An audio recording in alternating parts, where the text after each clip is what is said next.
صرف 1 منٹ لیٹے رہنا، میں دوسرا خنجر لے کے آتا ہوں، اس سے تیری گردن سے ہی نہیں کٹ رہی ہے۔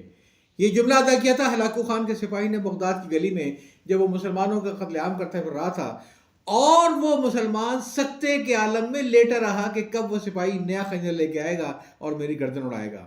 جب قوموں کو بحث و مباحثے میں ذہنی طور پہ معوف کر دیا جائے تو کچھ بھی سوچنے سمجھنے سے قاصر آتی ہیں۔ کیوں؟ اس لیے کہ بغداد وہ شہر تھا جہاں کے مناظرے بڑے مشہور تھے، بالکل بیکار باتوں کے اوپر مناظرے اور گھنٹوں کے مناظرے، لوگ علمیت کے روب جھاڑتے تھے اور باقی لوگ بیٹھ کے سنا کرتے تھے اور مزے لیتے تھے۔ یاد رکھیں، اقتدار کے لیے جو آگ لگائی جاتی ہے اس کا ایندھن آپ ہیں، اور اس آگ کو بھڑکانے کے لیے کبھی خوف کا پیٹرول ڈالا جاتا ہے، کبھی تعصب کا، اور کبھی اپنے لوگوں پر فخر کی فضا کریٹ کی جاتی ہے، جس سے آدمی خوف کے عالم میں سوچتا ہے کہ ہر جگہ سے میرے لیے خوف ہی خوف ہے، میرا نجات دہندہ یہ آ گیا۔ ہمارے ہاں سوشل میڈیا پہ وہی کچھ ہو رہا ہے، صرف اور صرف نفرت کی چیزوں کو ہم پسند کرتے ہیں اور نفرت کی چیزوں کو پھیلاتے ہیں، ہم وائرل کرتے ہیں، جس میں کسی ایک خاص طبقے کے خلاف، ایک گروہ کے خلاف، کسی سیاسی لیڈر کے خلاف نفرت ہو، یا اپنے لیڈر کا ڈنکا بجایا جا رہا ہو۔